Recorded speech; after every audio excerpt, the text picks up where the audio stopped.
Bonjour à tous et bienvenue sur la chaîne Wrestling Love.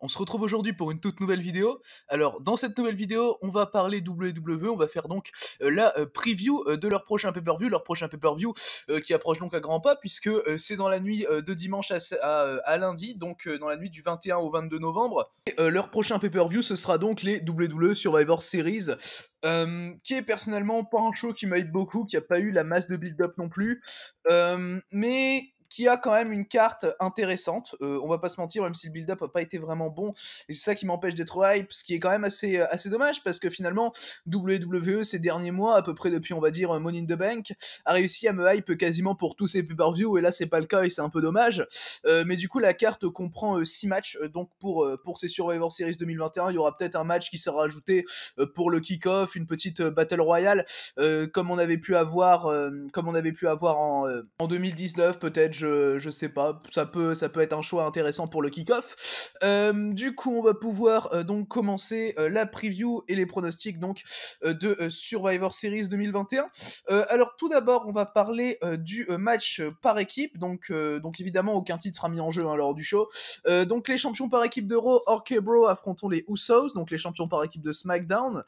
Personnellement, c'est probablement l'un des matchs qui m'hype le plus du show. Alors vu le peu de build-up qu'on a eu, on a eu un six-man à Raw avec les Usos et tout pour le build-up de ce match. Mais vu le peu de build-up qu'il y a eu dans l'ensemble des matchs des Survivor Series, je me dis que c'est quelque part le match, l'un des matchs en tout cas qui m'hype le plus. Personnellement, je vois une victoire pour ce match de RK Bro, donc de Randy Orton et Riddle. T'as quand même toute une histoire finalement autour de leur équipe en ce moment et de comment elle devrait fonctionner et tout. Donc personnellement, c'est pour ça que je les vois remporter le match, parce que finalement une défaite là contre les Usos, je sais pas si c'est vraiment utile. En plus, les Usos ont remporté le Six Man Arrow, booking 50-50 quelque part en faisant gagner RK Bro.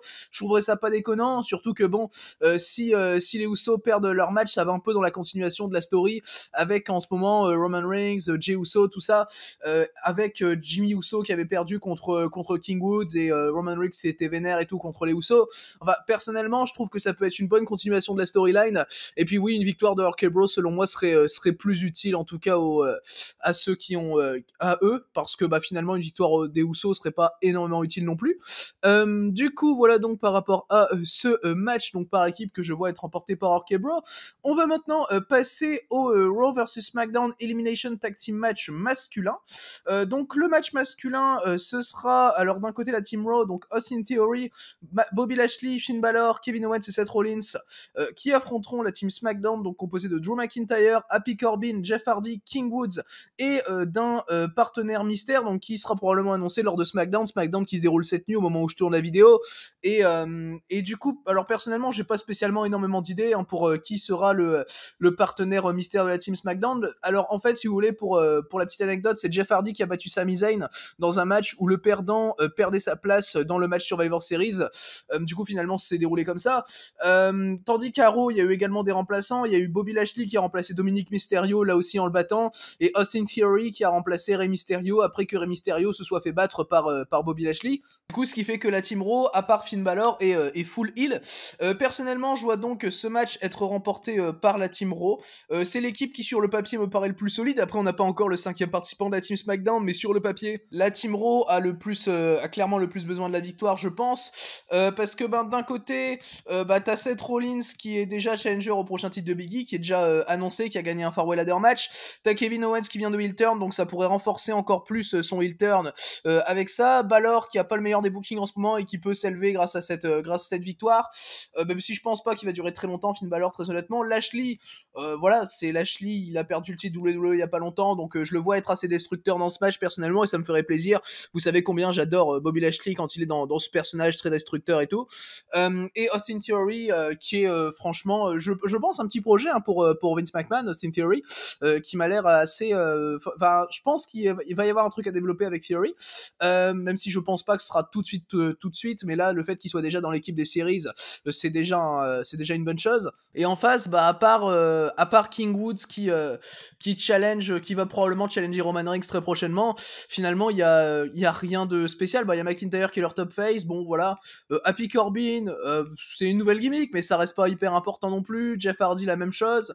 Bah voilà, je vois beaucoup moins d'intérêt à faire remporter la Team SmackDown ici, ce match. Donc personnellement, ouais, je vais y aller avec la Team Raw, avec pourquoi pas une victoire de Kevin Owens, une victoire finale de Kevin Owens. Vu qu'il vient de faire son heel turn, je pense que c'est celui qui bénéficierait le plus d'une victoire finale dans ce Survivor Series Elimination match. Du coup, voilà donc par rapport à ce match que je vois être remporté par la Team Raw. Donc ça fait 2 matchs d'affilée que je vois être remporté par Raw. Du coup, on va maintenant pouvoir passer au prochain match. Alors le prochain match, c'est le match féminin, donc entre la championne féminine de Raw et la championne féminine de SmackDown. Donc Becky Lynch, championne de Raw, affronte Charlotte Flair, championne de SmackDown. Personnellement, alors c'est pas spécialement un match qui me hype, même si c'est probablement celui qui a été le plus buildé de tous les matchs du show. En tout cas, de tous les matchs champion contre champion du show, ça c'est une certitude. Bon, je vois Becky Lynch personnellement remporter le match parce que Becky Lynch elle est revenue à SummerSlam, voilà. On sent quand même qu'elle va avoir un règne assez long. Elle a une défense déjà prévue contre Liv Morgan.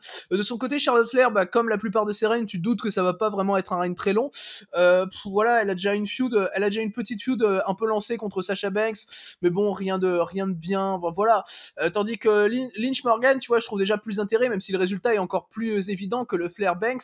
Mais ouais, de toute façon, je vois Lynch être plus longtemps championne, donc ce serait plus logique de rendre forte Becky Lynch maintenant. Je dis pas ça dans le sens où elle l'est pas, hein. Évidemment, Becky Lynch est très très forte, hein, quand même, depuis son retour. Enfin, déjà, tu le vois quand même à la manière avec laquelle elle a pris le titre à Bianca Belair à SummerSlam. Et ensuite, bah, finalement, t'as vraiment personne de construit dans la division féminine de SmackDown, tandis que dans la division féminine de Raw, t'as vraiment Bianca Belair qui est pas mal construite et qui va sûrement aller chercher Becky Lynch. Bon, même si ce sera pas tout de suite dans le règne de Lynch. Du coup, ce genre de victoire, ça rendrait que plus fort le règne de Becky Lynch et donc que plus fort sa perte de titre. Donc, pour moi, les deux vont ensemble. Donc, personnellement, je trouve que ce serait quand même le meilleur choix de faire remporter ce match à Becky Lynch. Après, je pense que c'est un match qui reste assez ouvert, dans le sens où oui, si Charlotte Flair gagne le match, ce sera pas hyper choquant non plus.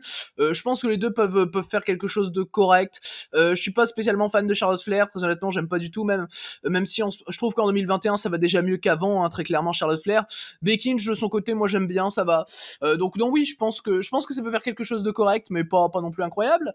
Du coup, voilà donc par rapport à ce match que je vois donc être remporté encore une fois par Raw. Du coup, on va maintenant passer au prochain match. Alors le prochain match, c'est donc le Raw vs SmackDown Elimination Tag Team match féminin cette fois, avec d'un côté Bianca Belair, Carmella, Liv Morgan, Queen Zelina et Rhea Ripley qui affrontent Natalya, Sasha Banks, Shayna Baszler, Shotzi et Toni Storm, donc la team SmackDown. Alors personnellement, ce match, je le vois être remporté par la team SmackDown dans le sens où Bianca Belair, comme j'ai dit, même si elle prendra très probablement le titre à Becky Lynch, je pense pas que ça se fera tout de suite. Donc ce match, pour moi, va peut-être permettre de commencer un truc entre Carmella et Bianca, par exemple, entre Zelina et Bianca, dans le sens où tu peux faire Bianca qui se fait éliminer à cause d'une de ses partenaires. Moi, je pense que ça peut être quelque chose de... Bon, c'est quelque chose d'assez bateau, mais je pense que ça peut être quand même quelque chose de bien pour protéger Belair et pour en même temps donner ce point-là à SmackDown. Également, je vois personnellement Toni Storm ou Shotzi remporter le match parce que Toni Storm avait très clairement défié Charlotte Flair lors d'un des derniers épisodes de SmackDown, tandis que Shotzi, elle avait perdu contre Charlotte Flair, mais elle est en feud avec Sasha Banks en ce moment, elle vient de heel turn, donc t'as peut-être quand même quelque chose à gagner en faisant gagner Shotzi maintenant. Après Toni Storm, de son côté, elle a été rajoutée à la team SmackDown, donc je la vois peut-être un peu moins gagner. Enfin, à la base, c'était censé être Aliyah, sauf que Aliyah s'est fait retirer de l'équipe de SmackDown après avoir remporté un match, ce que je trouvais complètement débile, hein, personnellement. Et du coup t'as réajouté Toni Storm un peu comme ça. Après, s'ils veulent la mettre forte, ça peut être très bien, ça peut être une très bonne idée franchement, surtout pour aller affronter Charlotte Flair derrière. Donc oui, pour moi il y a plus d'intérêt à faire gagner l'équipe de SmackDown ici. Pareil, bon, Liv Morgan en soi a aucune chance de gagner contre Becky Lynch après, donc c'est pas hyper dérangeant si tu fais perdre Liv Morgan là, même assez clean, que ce soit par exemple par Sasha Banks ou par Shotzi. Queen Zelina et Carmella, tu peux avoir une mésentente avec Ripley, avec Belair, enfin tu peux avoir vraiment deux côtés dans la Team Raw qui s'affrontent, enfin une guerre un peu intestine. Donc personnellement, je pense que ça peut jouer sur la victoire de la Team SmackDown dans ce match. Du coup, voilà donc par rapport à ce quatrième des 6 matchs du show, on va maintenant pouvoir pouvoir passer donc au cinquième match. Alors le cinquième match, c'est donc le champion US Damian Priest qui affrontera le champion intercontinental, je vais y arriver, Shinsuke Nakamura. Du coup, personnellement, c'est quand même un match qui me hype. Personnellement, ce Priest contre Nakamura, j'adore Nakamura. Plus, je trouve quand même que c'est un bon catcheur. Je trouve qu'Aro, franchement, il fait du bon taf, même si son règne en tant que champion US est pas hyper intéressant à mes yeux, très honnêtement. Enfin, voilà, il a eu des trucs contre Jeff Hardy, c'est pas spécialement fou.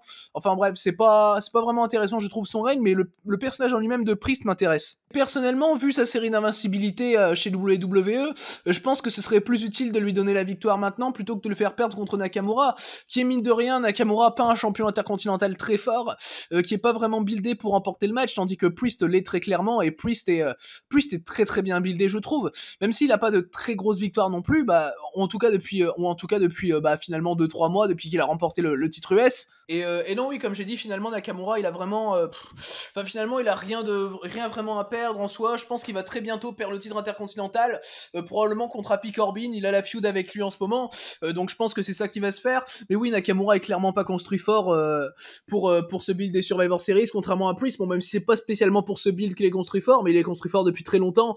Donc le faire perdre maintenant contre un Nakamura pas très fort, voilà quoi. Je pense que c'est pas la meilleure solution. Donc voilà, ce match je le vois donc être remporté par Damian Priest. Du coup, quatrième match que je vois être remporté par Raw. Du coup, on va pouvoir maintenant passer au main event, enfin ce qui sera très probablement le main event des Survivor Series, à moins qu'ils mettent le Survivor Series match masculin, même si ça m'étonnerait plutôt que de mettre donc ce match qui opposera Roman Reigns, donc l'actuel champion universel depuis déjà plus de 400 jours d'ailleurs, donc à Big E qui est l'actuel champion WWE, donc il a pris le titre de Bobby Lashley donc assez récemment, il y a 2-3 mois. Du coup, personnellement, ce match, je le vois être très logiquement remporté par Roman Reigns. Il y a très peu de build-up finalement, mais Roman Reigns, évidemment, vu la série d'invincibilité sur laquelle il est champion depuis plus de 400 jours, il se fait jamais battre. Enfin voilà, Roman Reigns est vraiment invincible, donc je ne le vois pas perdre contre Big E. Big E qui en plus de ça, un champion assez jeune, il a pas été hyper construit pour avoir le titre. Il a remporté le titre avec la mallette Money in the Bank, où il a battu un Lashley blessé. Il a pas le règne le plus dominant non plus, même s'il a quand même réussi à battre Drew McIntyre récemment. L'année dernière, je trouve que Drew McIntyre avait déjà plus de chances de battre Reigns qu'en a cette année Big E. Et d'ailleurs, je voyais Drew McIntyre battre Roman Reigns l'année dernière. Bon, ce qui s'est pas produit, Roman Reigns avait remporté le match par pass out. Mais à l'heure actuelle, avec un Reigns qui a un an de plus champion que l'année dernière, du coup, forcément la balance penche très fortement du côté de Roman Reigns. Et après toutes les victoires récentes qu'a pu avoir Reigns, donc que ce soit contre des gars comme Cena, contre Edge, contre des Finn Balor, enfin voilà, personnellement ça me paraît vraiment improbable que Reigns perde là contre Big E. Enfin, ce serait quand même assez plat, je trouve, pour finir la série d'invincibilité de Reigns. Donc voilà, personnellement le résultat me paraît assez évident, surtout si les Usos perdent en début de show contre Orkebro, ce que je pense personnellement qui va arriver, dans le sens où, comme j'ai dit, Orkebro a plus besoin de la victoire. Bah là tu donnes quand même une victoire à la Bloodline et tu montres que Reigns est vraiment supérieur, tu vois, et t'as Reigns qui peut encore entre guillemets bully un peu les Usos qui sont dans son clan. Je pense que ça peut donc être la continuation la plus intéressante de la storyline actuelle avec la Bloodline. Et puis Big E a pas grand chose à perdre contre Roman Reigns. De toute façon, personne a quelque chose à perdre contre Reigns au vu de comment il est construit. Du coup, voilà donc par rapport à ce match, donc ce qui fait en tout par rapport à mes pronostics un résultat de 4-2 pour Raw contre SmackDown, donc Raw qui gagnerait ses Survivor Series. Du coup, le show, comme vous l'aurez compris, dans l'ensemble, il peut pas des masses, mais il y a quand même des combats avec du potentiel, comme Orkebro contre les Usos, comme Roman Reigns contre Big E, comme Damian Priest contre Shinsuke Nakamura. Pour moi, ça a du potentiel. Les deux Survivor Series en eux-mêmes, il peut pas des masses, surtout le féminin, pour lequel que j'ai vraiment aucune envie de voir finalement. Mais du coup, ouais, bon, je me dis quand même pourquoi pas, ça peut être un bon show, mais je crois pas au miracle non plus.